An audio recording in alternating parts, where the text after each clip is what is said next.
Here we go. Welcome everybody to another episode of The Big Idea. I'm your host, Dr. Jeffrey Hanna, here with Clear Chiropractic in Spokane, Washington, where we talk about the big idea, how it is that a little bone at the base of your head can affect your health, your well-being, and possibly change the course of your life.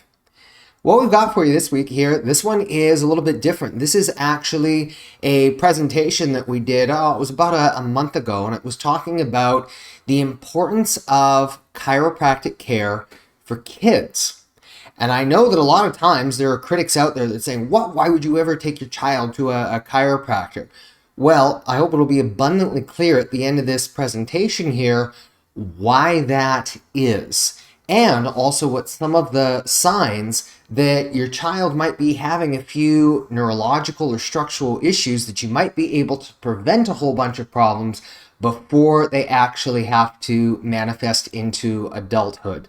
So let's jump into it, have a look.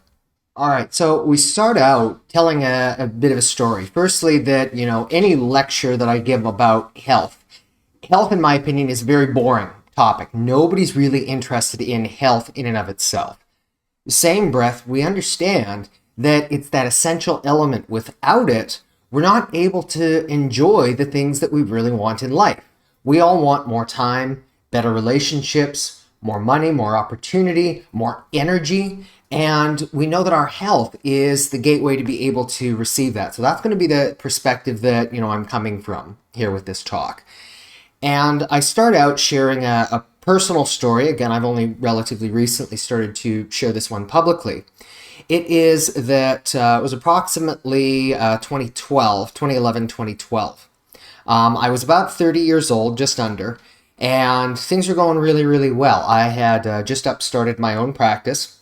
I had just recently gotten engaged.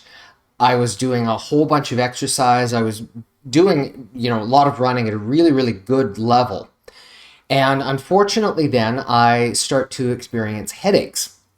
And then I start to experience migraines, and then sciatica, and then dizziness and vertigo. And this would be basically a issue that I would be dealing with over the course of the next 10 years. One of those things every single day for 10 years. And it ultimately got to the point where my wife and I decided, okay, we can't keep doing this. This is killing you.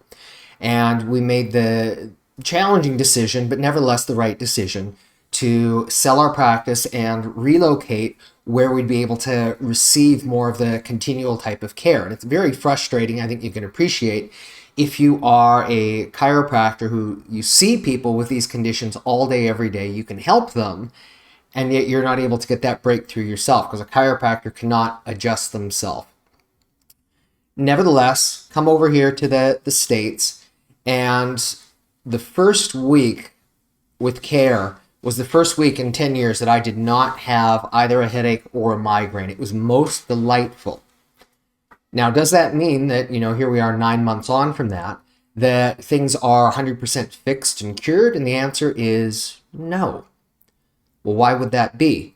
Well, as it relates to this particular topic here, I was born with forceps. It was, in fact, so much pressure that there's a couple of baby photos that are of me out there, and I've got a scar, an indentation on my forehead. And I've looked at enough of my own images to see that most likely from that original trauma, the shape of my skull had actually twisted. And I grew up with chiropractic pretty much all of my life since I was born. And things were good for a long period of time. But the body can only adapt for these things for so long. And it was when I was starting to get into my 30s there, that was when these signs and symptoms started to show themselves for what they were. And of course, if something could have been done where we could have prevented that, you absolutely believe that we would have done that. But wasn't the case there. So one of my missions in life is sharing this kind of information, helping other people so that you don't have to go through that same experience that I did. Now, the good news is I was able to learn a lot through that process, and I'm still learning an awful lot.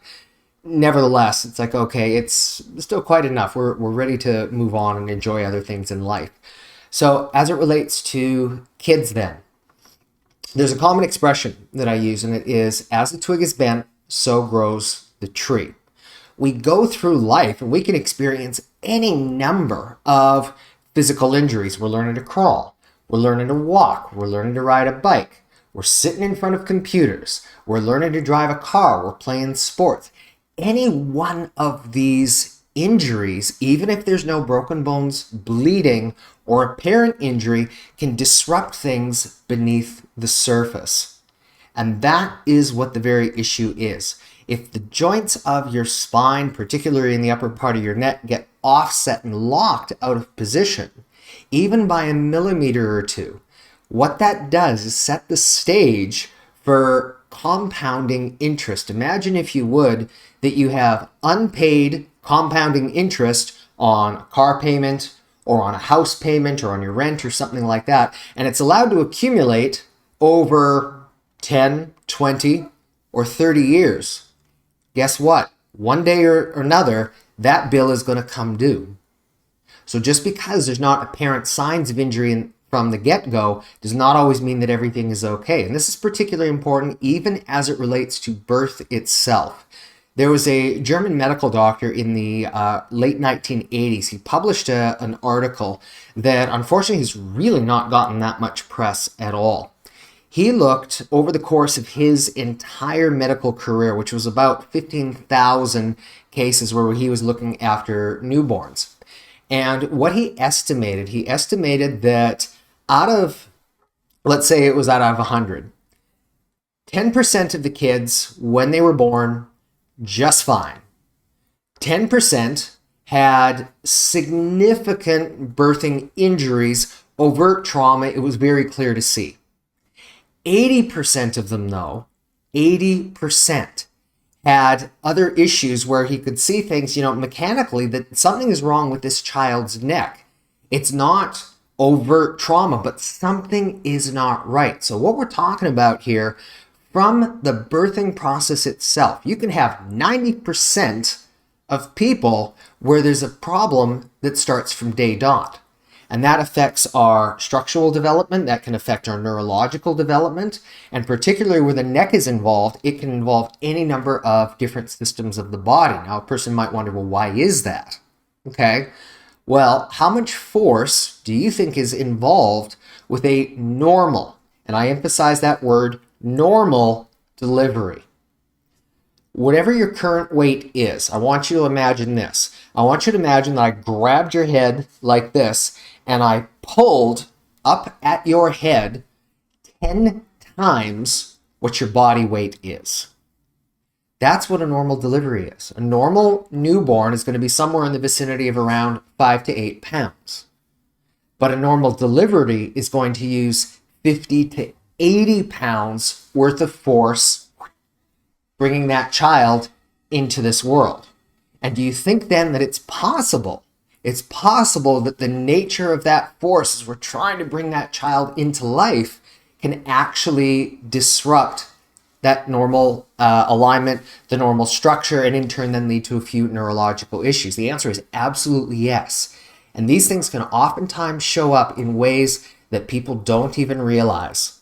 So let's go ahead and look at some of those early signs that there could be something wrong with a newborn. So first step, if you have had a challenging delivery of any kind, so this can be breech birth, cesarean, complications, vacuum extraction, forceps delivery, or prolonged labor where there's a struggle. This has not been going exactly as it was planned to be, and you could have been in labor for a day, 2 days, 3 days.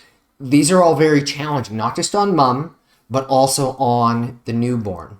So anytime that there's a challenging birth, strongly recommend, at the very least, have the neck checked. And especially with, newborns, a lot of times, again, people say, why would you go to a chiropractor? They're going to twist you or crack you. It's like, no. You don't, that does not happen with newborns. With newborns, their joints are not fully formed by any stretch of the imagination. In fact, the centers of the skull, the centers of the neck, they don't fully turn into solid bone until kids are 4 years old, 8 years old in certain circumstances.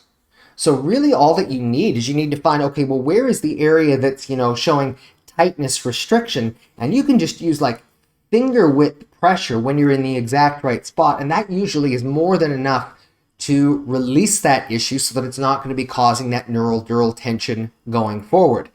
Nevertheless, people lump chiropractic into all categories, even though there are 40 different mainstream techniques.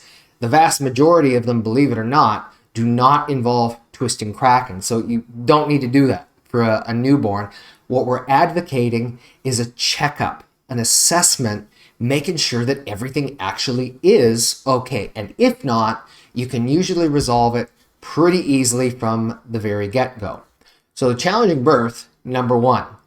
Number two, if you notice any significant asymmetries, either with the shape or the orientation of your newborn's skull, or they are not moving their head or their neck the same in both directions. Mom is most likely going to notice this. Why? Because if she is breastfeeding, she may notice that as opposed to the child being able to move its head equally in both directions, it favors and only wants to turn one way. That's what the joints of your upper neck are designed to do. They're designed to look up, look down, and then look left and look right. If something is disrupted at that area right up at the top, guess what? That is going to affect their ability to turn their head. And as a consequence, they're going to favor either sleeping one way only, or they're going to be latching one way only either. Another one is if you're looking at the facial features. Is the skull developing symmetrically, or are you seeing flat spots, or where basically the head starts to tip or turn or do something along the lines like this? If you're noticing asymmetry in your baby's features, this can be an indication something is not right beneath the surface. You can also notice these different kinds of things show up when kids are learning to crawl or learning to walk. And granted, there's going to be a broad spectrum in terms of, how quickly, a child's going to start growing up, going into the crawling phase, going into the standing phase, going then into the walking, and then ultimately into the running, and then God help you trying to be able to keep up with them. Nevertheless, if you're noticing that the child is having issues with these, they are not wanting to put weight on one side of their body, or they have the tendency to be clumsy and they always keep veering off one way or another. You say, that's weird. They always keep falling toward that left side. Or every time that they're trying to stand up, you can see that they are having a bit of a struggle with that. Again, indication that something in their frame is not necessarily sitting the way that it should be. So these are some of the early signs to be looking for. And I know a lot of times to, where we can have the overprotective parent syndrome kick in, especially if it's a new parent. They're worried that at the slightest little sniffle, the slightest little sign of distress, oh my goodness, something is wrong. And that's not necessarily the case at all. Nevertheless, there's something to be said for a mother's intuition. That is, something's just not quite right, but I don't know what it is. Again, if we're looking for things from a state of pathology, most of the time, 90% of the time, you're not going to find signs of overt pathology. But 80% of the time, these subtle signs can be a major indication that there is something that's going on. You just need to see it from a slightly different perspective. This is where the chiropractor, this is where the osteopath, this is where the naturopath, the nutritionist, or whoever else is involved, the myofunctional therapist, the speech pathologist, that's where all of us are trained to look for the subtle signs before they develop into symptoms. Nevertheless, what can some of those symptoms be? Number one, colic. There's a big difference between a crying baby and unrelenting crying. Unrelenting, inconsolable crying. This is what colic is. They're not sleeping, they've got reflux, and a lot of times it's attributed to, they must be having heartburn or something along those lines. And so, what we need to do is we need to give these kids either antibiotics or antacids or different kinds of things like that, change up their diet. Now, it's critical that a child has an excellent diet from get-go. Breast is best, but for a lot of women, that is not going to be practical for any number of different reasons. Nevertheless, with colic, there's an interesting phenomenon that we've seen in the research, and that is that when you have a child who experiences colic, when they start to get just a little bit older, they have a 30% higher chance of experiencing migraine headaches. And guess what? The exact same nerve of the body that's responsible for migraines is also responsible for the normal development of and normal function of the heart, the lungs, reproductive, digestive system, and also the elimination system. Let me hit that one again. Digestive system. It's called the vagus nerve. It comes out of the base of the skull, transmits down the front of the neck, and then goes to all of your vital organs. Point being is that the fact that we have this association means that a child may not necessarily be experiencing reflux. What they might actually be experiencing is a migraine. And they're an infant. They can't say, "Mom, Dad, my head hurts. I feel sick." All they know how to do is cry. And if you've ever experienced a migraine yourself, you know how debilitating that can be. Imagine then that is the newborn. That is a telltale sign that you're dealing with something very significant. It means look to the neck. Another big one is if you're noticing either latching issues or swallowing speech difficulties. This can happen for a number of different reasons, including an often underdiagnosed issue with a tongue tie. It's not always a tongue tie on the front where it's evident the child can't, stick their tongue out. It can actually be all the way in the back toward the bottom. One way or another, the normal position of the tongue is going to influence the airway.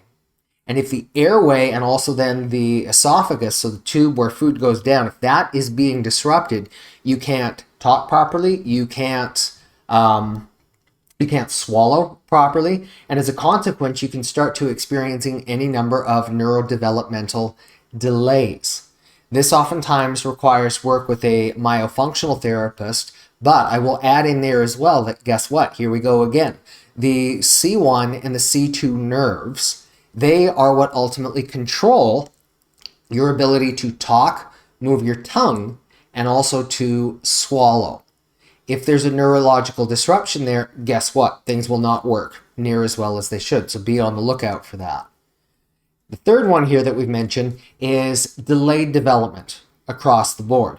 When we are born, the brain is so incredibly active. It's coming online for the very first time and has to make a huge number of brand new connections in order to develop cognitive skills, in order to develop the emotional centers of the brain, in order to develop all of the organ growth, let alone growth of these tissues, growth of this body in the first place. So you can appreciate that this is essentially what we're talking about in terms of brain-to-body communication. This is a life force energy that needs to go to all parts of the body. Now, when that energy is flowing, what percent do you want that to be flowing? Do you want that to be 100% online? Or are you satisfied if it's your child, 95%? Is that good enough? Or 80%, 70%? Again, a good chunk of these things are not caught unless you have major disruptions in that neurological flow. Point being, you want to be as close to that 100% as possible. So if the brain is not communicating properly with the rest of the body, guess what? You can see neurodevelopmental delays across the board. So we're not just talking about, okay, they might be slightly behind in a couple of categories. We're talking about everything is delayed. That is usually a telltale sign that there is some kind of neurological disruption going on, and your newborn, your child, is not developing into a functional child, into a functionally adult then, the exact way that they should. And guess what? There will be downstream consequences that will manifest over a period of time. Now, when we get a little bit older, some of those signs and symptoms, they do start to change just a wee little bit.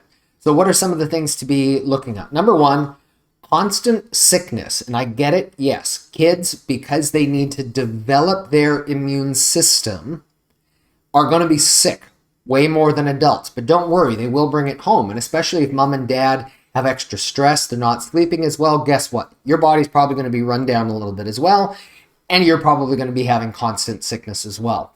Nevertheless, when a kid gets sick, the sign of a healthy immune system is the temperature goes up, and it goes up pretty high, because that's the body's normal innate response to wipe out whatever is causing the issue. And they will get sick for a day, and then they're right as rain.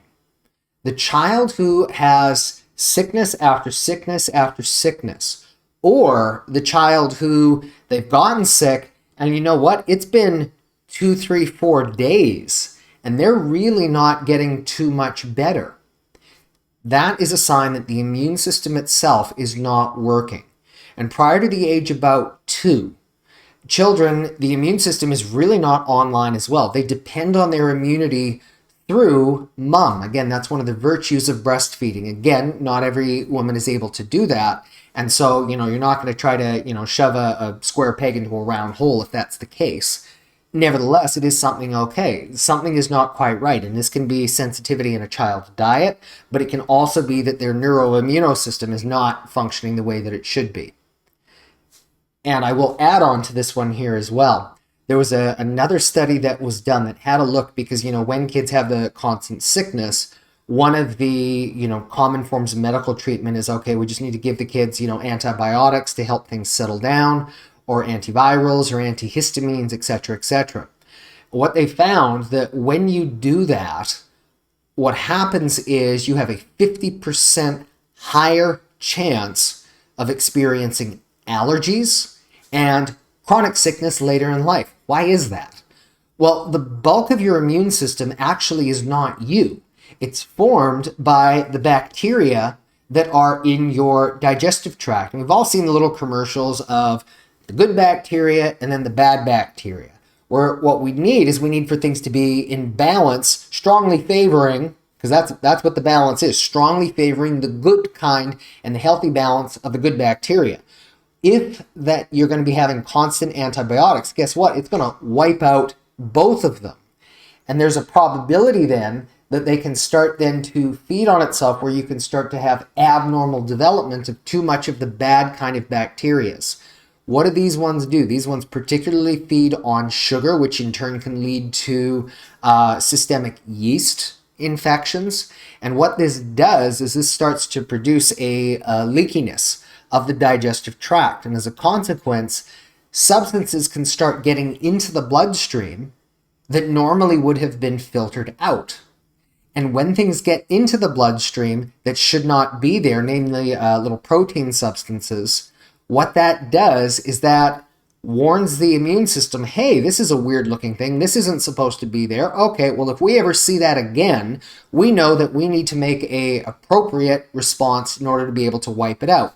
And that sets the stage for a person then to develop an overactive immune system that manifests as allergies, as asthma. In severe cases, it can often be anaphylaxis. And these are to so many of the different common things that are out there. Milk proteins, nuts, eggs, pollens. The list goes on and on and on and on and on. Point being here, especially with little kids, you absolutely do not want to be feeding them pure sugar. It is extremely damaging to the digestive system. It's going to make them feel constantly sick.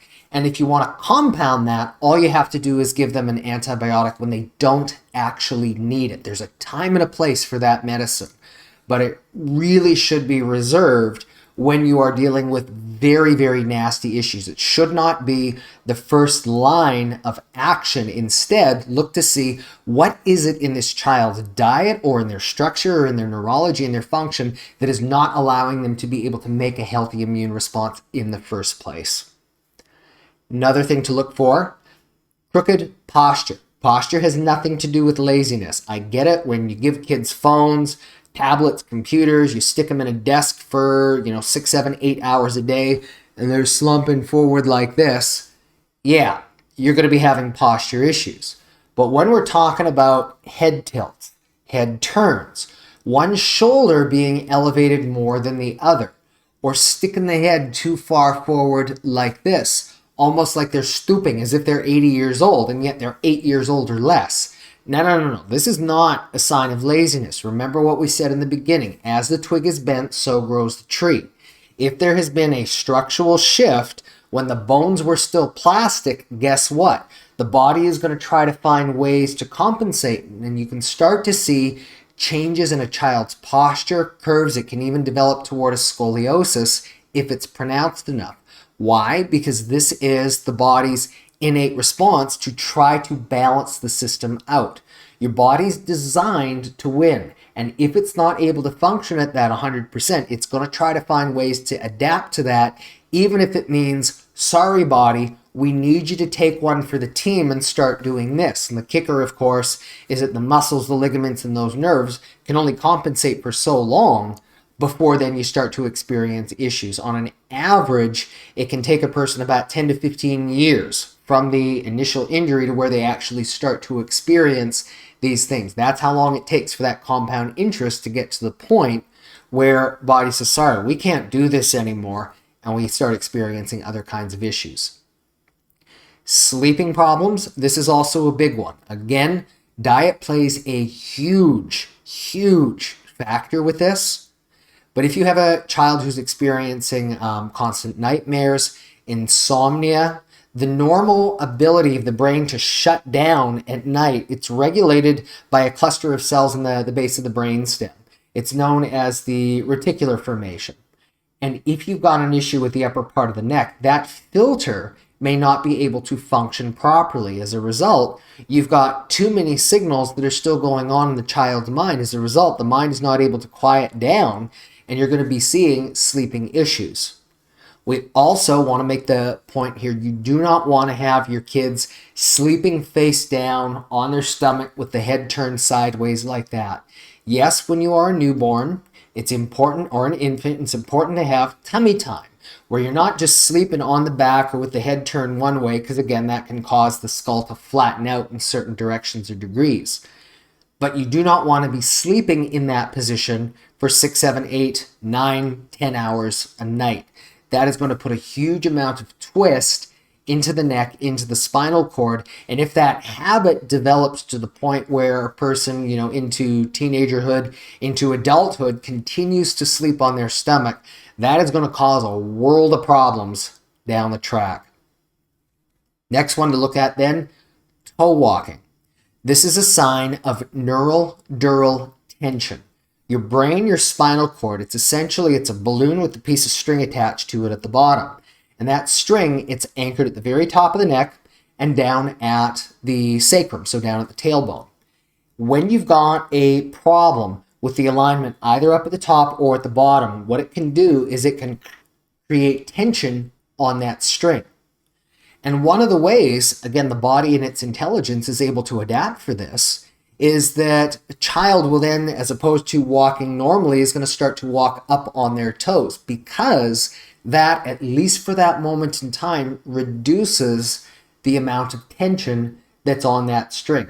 Problem is that when you have too much of that going on, and again, as you continue to grow, as your body continues to get bigger, that tension is only going to persist and it's going to increase. So it's important here to work with a podiatrist, with the speech pathologists, with the neurologist to find out, okay, well, what's the origin of this neural dural tension? But it's critical there as well that you're looking at the structural alignment of the spine, because this is a major player into that. And we've also seen in the research, interestingly enough, that little kids who are walking on their toes, and again, when kids are learning to walk, yeah, they're going to be on their toes, but we're talking about this persists to when they're 3 years old, 4 years old, 5 years old, they're still doing it. That when they get older, there's a much higher probability that they're going to go on to basically experience vestibular issues. That's the dizziness, that's the vertigo. My own situation, yes, I used to walk on my toes when I was a little kid. And we did the things to correct it with the shoes, but guess what? When I turned 30, that's when I started to experience balance issues. It's not very fun. So if that can be identified earlier stages, even better. It's much better to prevent than it is to wait than to have to try to cure. That's much harder. Now, what are a few symptoms that you want to look out here for? Number one, headaches. There is no such thing as a normal headache. Okay, maybe if you're having like a metabolic detox, you had a little bit too much alcohol to drink one night. Okay, yeah, that's going to be a normal headache. Anything else is not, and is a sign that you're dealing with some kind of disruption with brain function. A headache or a migraine is a sign that your brain is not working the way that it should be. And what do we do oftentimes? Say, just take a couple of aspirin. All right. Well, if you know what sciatica is radiating nerve pain from the back that goes down into the foot. And it can be debilitating enough that people are concerned, oh my God, am I going to have to get surgery for this? And it's oftentimes, one of the first things that people will go to or try. Well, guess what a headache is? A headache is radiating nerve pain from your neck into your brain. It's been estimated that 90% of all headaches originate from some kind of a mechanical issue in the neck. Again, this is one of the most important things why it is that you want to see a chiropractor for. Headaches are not normal. Unfortunately, if kids are having them, well, it's not a good thing at all. But if you can identify it, that's not something that they have to grow up with. And yes, I do also understand that if headaches, quote unquote, run in the family, that doesn't necessarily mean it's condemnation. See, we inherit our genetics, obviously, but we inherit our bone structure from our parents, our grandparents, aunts, uncles, all that sort of stuff, and the line goes on and on. Because we inherit bony features, let's say that this is the amount of normal disruption that it takes to experience a headache. Well, if you have genetically certain anatomical conditions that predispose you, it's not a guarantee, but it means that you have a much lesser margin of error before you can start to experience headaches. If that's the case, it's not condemnation. It means that you need to be on that even more to make sure that your kids are not going to be going on to experience the same kind of things that you've unfortunately had to deal with. And even if you've been dealing with it and putting it down to just stress, or it's my anatomy, or it's my normal, there's nothing I can do about it, that is not necessarily the case either. It's never too late. Up until your last breath, your body never forgets how to heal itself. It just needs the opportunity and removing the interference, whatever is inhibiting its normal 100% function. Next one we've got for you, vision. A lot of times people don't think of it this way, but it's 100% true. Your eye is actually a direct extension of your brain. You can see your brain from the outside by looking at a person's eyes. Maybe that's why they say the eyes are the window to the soul. The eyes, being an extension of the brain, are an extension of that most inner part of you that gives you life, that controls and coordinates every function that's in your body. So visual issues, yes, always important to work with an optometrist, a neuro-optometrist, but let's also add in there the chiropractor. Well, why is that? Again, if the eyes are not working right, that is a reflection of brain function. And we know from the research that when you have a problem in the neck, the brain is not working near as well as it should be. And if you can correct whatever that underlying issue is, all kinds of different centers, including the motor centers of the brain, the sensory centers of the brain, the cognitive processing centers of the brain, so the ones that are involved with focus, concentration, personality, and also the centers of the brain that are responsible for coordinating all of the visual information, they start to function better. So if a child has vision issues, do not forget to look at the neck, because that is a major contributor. It's not necessarily just the eyes. And we've already mentioned this about allergies. When a child has persistent sickness or has constant allergies, you need to be particularly careful about what this child is exposed to in terms of their diet. Because, and I use this as a common example of a peanut allergy, okay? Let's say that a person is perfectly well adjusted, brain to body is communicating at 100%, and you decide that, okay, you're going to have a peanut that is all natural, all organic. In fact, it's been harvested by Buddhist monks at the top of the Himalayan mountains. Well, that'll be okay, right? A peanut is still a peanut in this particular case here. Doesn't matter what its origin is. And if a child already has an allergy or a sensitivity to a certain substance, their immune system is not going to forget that. Now, granted, you don't want the system to be overreacting to everything, and that's the chiropractic side of the equation, but you have to be sure that the diet is clean and pristine. Otherwise, it then sets up for an immune cascade, and essentially what that child's body is doing is it's spending all of its energy, all of its resources into constantly fighting an immune war. I mean, do think about this for a second here. What would happen in your body if all of your energy is going toward trying to fight some kind of subclinical infection? Or let's say you're a nation, and let's say that the bulk of your budget is all dedicated toward the military. That's going to take away from the ability to be able to siphon the money, the resources, the raw materials, the manpower, all of that towards other things that could go toward building, constructing a better, healthier society. Same thing in the body. When the body is constantly having to divert all of its energy to constantly fighting battles, guess what? Those energy, those resources, the raw material, that will not be available to the normal development of that child, whether it's their structure, their neurology, all that. And again, there's that compounding effect with ever-increasing amounts of delays. Again, people put this down to stress, or it's just their genetics. There's nothing that they can do about it, and that's not necessarily the case. This is one of the reasons why when people clean up their diet in terms of their immune function, there are massive changes and improvements.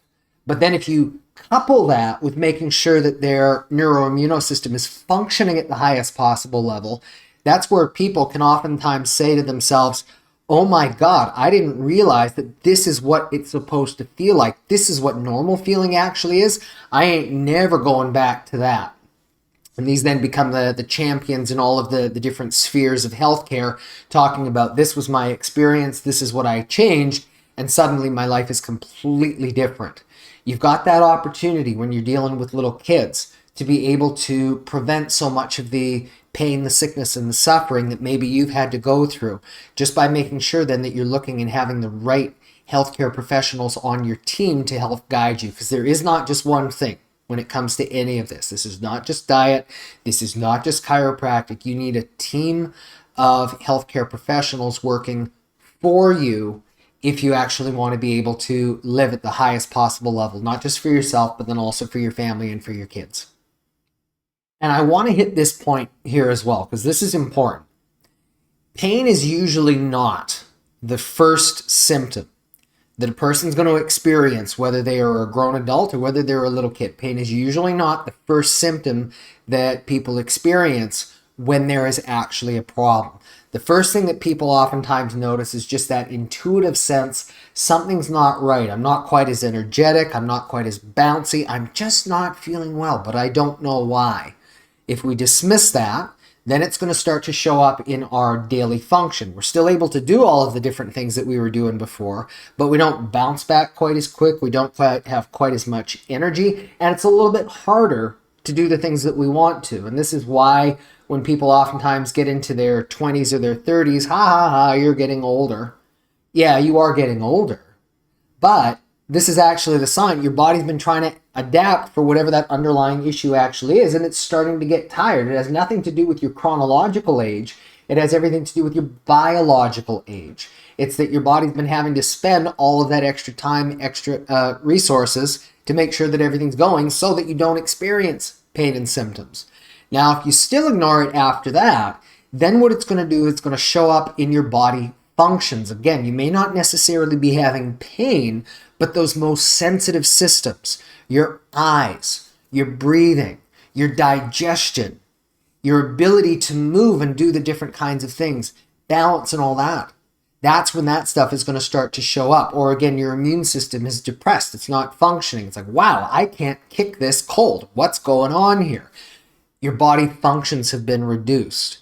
Then, and only then after that, that's when we start to experience pain or other kinds of major issues. And the kicker about that is we don't usually experience pain or other kinds of symptoms like that until our body's capacity to be able to handle that stress, its function, is down by about 50% of what we are capable of. And again, a lot of times people are told, oh, no, you're not dealing with this. There's no pathology. There's no anything. Overt pathology is usually not diagnosed until a person is down by about 70% of their function.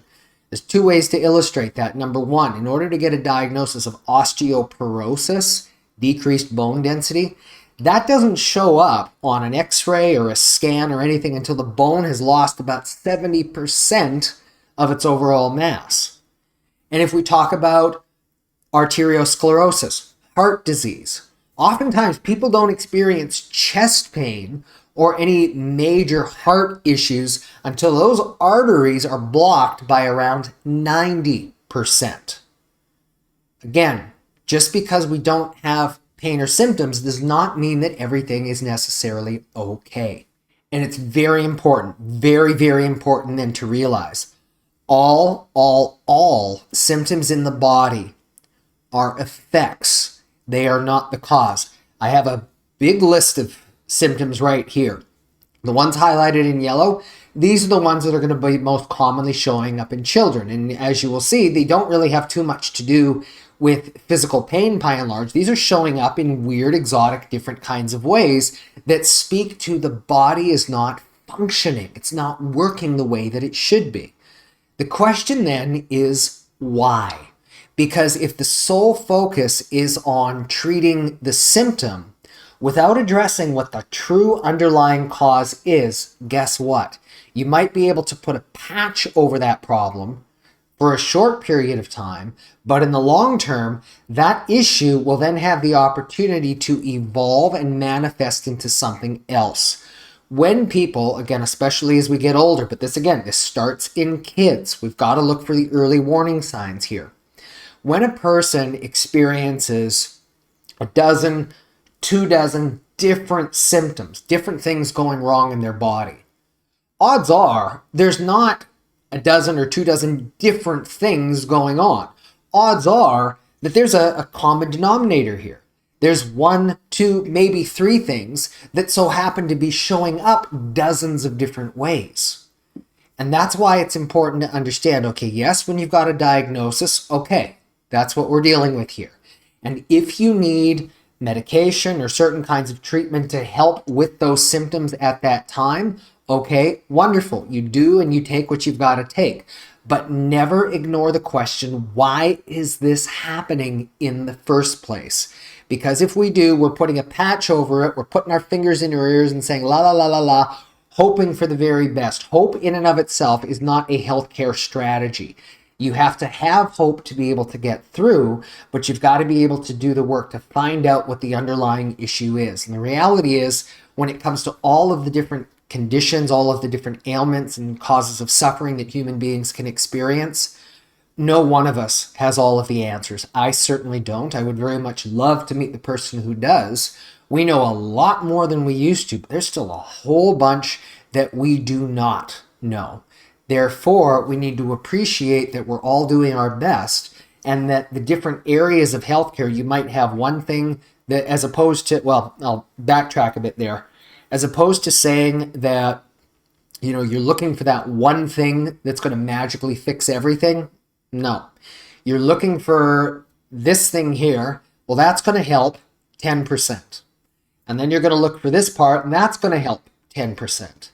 And then this piece over here, that might help 20. And then this part here might help. You get the idea there. There's not just one thing. Our health, our well-being is a combination of our ability to handle the stresses of life, the ability to keep the body physically moving, that is being physically fit, exercise, it's diet, it's sleep, the ability to recover from the stresses of the day, and it's also that essential, is your body functioning? Are all of the systems working the way that they're supposed to be? The cardiovascular system, the reproductive system, the digestive system, and arguably, at least from my perspective, most important, the neurological system, because we know we need to take care of our heart, we need to take care of our lungs, we need to take care of our food, we need to take care of our teeth. But many people, when it comes to their spine and their brain health, they leave that purely to chance. And that, unfortunately, is what sets a lot of people up for the point of then waiting for crisis and desperation to motivate them to take action. These are some of the early warning signs that we've got right here. You do not have to wait for crisis in order to make changes that are going to positively improve your health, your well-being. Why? Again, because it's not just for the sake of your health. I mean, I talked about my story earlier here. Do you think that all of that time when I was feeling so terribly unwell, that did not take a toll on myself mentally? That it didn't take a toll on my practice? That it didn't take a toll on my wife? She bore, like as is oftentimes the case, the spouse, when you're not feeling well, when you're not taken well, they're the ones who love you the most, and yet they're also the one who you take out your own frustrations on the very most. She didn't deserve any of that. And I'm blessed that she is and always has been my biggest advocate. She's the one who gave me the push, saying, okay, we need to make these very radical changes because we can't keep going on like this. So in that space, when we start to become more of that person again who we were born to be, it also creates that space to where not just do we start feeling well, but we start to function and operate more like a human being. And we say, that's where that fellow went. That's that person who I used to be. It's like where he starts to be able to come out again. And that's what we talk about is the big idea. The big idea of chiropractic. It's the recognition that, each and every one of us, we are capable of 100% life expression. We are meant to live and evolve and grow. We're always going to be having support, challenges, steps forward, steps backward. That's the nature of life. Learning, growth. We will make mistakes, but it's about what do we learn? What's the meaning that we assign to that? And for whatever you might have going on in your individual life, you yourself or with your kids, I want you to imagine this for a second here. I want you to think and imagine, if you would, rating yourself on a scale of 0 to 10. 0 being non-existent, 10 being I am the most awesome champion at this. Actually, let's do this in terms of 0% to 100%. So where are you? What score would you rate yourself in terms of your health? Would you say that you're an 8? Would you say that you're a 3? So 80% or 30%. Then think about it in terms of all of the other areas of your life. Your spiritual well-being, your mental well-being, so your creativity, your ability to learn things, the ability to do the things that you are interested in. What about then your business or your job? What's your level of satisfaction there? What about then your relationships, your family, your friends, your ability to do the things that you really want to do in life, and then certainly last but not least, financial well-being. Okay. So you imagine where you are in your life with each one of these different components, okay? And I'll ask you the question, what would your life look like if you were just 5% better than you are right now in each of those areas? For example, if your health was just 5% better from where it is right now, what would your life look like? If you were 5% more spiritually connected, if you were 5% more engaged in learning the things that you want to learn about, if you had 5% greater income, if you had a 5% better relationship with your friends, with your family, with your spouse, with your kids, if you were 5% better in all of the areas of life, and 5% again, I don't think is a major stress, what would your life look like? What would you be capable of that in your present circumstance you may not be able to accomplish? And you would be amazed at the answers that people oftentimes give. They say, my life would be completely different. And that's just 5%. So we're not talking about making perfect by any stretch of the imagination. We're just saying, what would it look like if it was just 5% better? Now, I want you to imagine not just you. Well, what if your spouse was also 5% better, or your kids? actually we'll say and your kids, if each of them were even 5% better in terms of all of the areas in their life, what would their lives look like? Now let's multiply that. What if that was everybody in your town or your city was just a 5% better, kinder, nicer version, more considerate version of themselves than they are right now? What would that look like in terms of your city? Or even imagine, we'll take that one bigger step. What if that was everybody in the country? Everybody, for all of the politics, all of the divisiveness, all of the stuff that accumulates like crap all over the place. What if everybody was just a 5% better version of themselves in this country, or indeed the world? What would the country and what would the world look like in that circumstance? We're not focusing on the how. We're just talking about increasing our life capacity to be more of those human beings that we were born to be. What would that look like? That is, at the end of the day, the big idea of chiropractic. And it's not simply it's a chiropractic concept.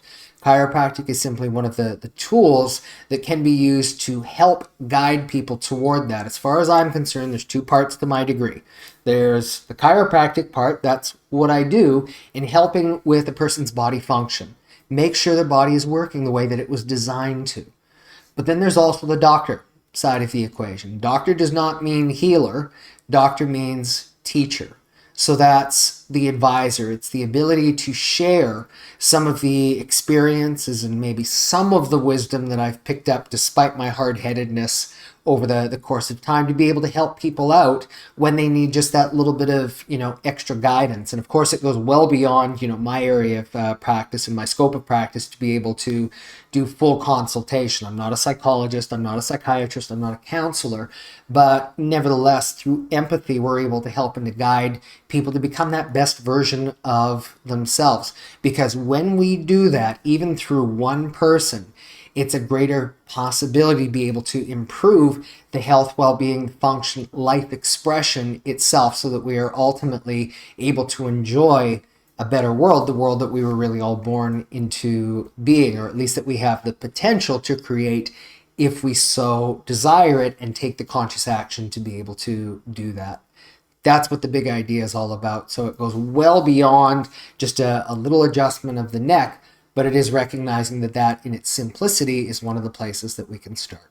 So there we go, guys. That is the big idea as it relates to chiropractic and kids. I hope that you've enjoyed this particular presentation. If you have, please do click that like and that subscribe button. The like one in particular, that's what helps YouTube recognize this as a valuable video, so other people who are looking for this information are able to find it. And after you've done that, I'll ask you to do 3 other things. Number 1 is, if you've got friends, family you think could benefit from watching this video here, please do share it with them. Number 2 is, if you want more information about what this particular brand of chiropractic is, how it might be able to help you, your family, your kids, you can go to my personal website, which is drjeffreyhanna.com. We've got all kinds of other videos, blog articles, and also a link where you'd be able to get in touch with me personally, where we'd be able to have a chat to see if there's something that I can do to help you out. And third, but certainly not least, if we've struck a chord with you and thinking, okay, I'm looking for help with this, then what I would have you do is go to our company website. I'm part of the team at Clear Chiropractic in Spokane, Washington. You'd go to clearchirospokane.com. You can get in touch with us that way, or you can call us direct at 509-315-8166. We look forward to hearing from you. We'll do our very best to help you to the best of our abilities. Thanks everybody again for watching this. I hope you enjoyed it. This is Dr. Jeffrey Hanna at Clear Chiropractic Spokane. Get well, live well, stay well. Till next time, take care and bye-bye.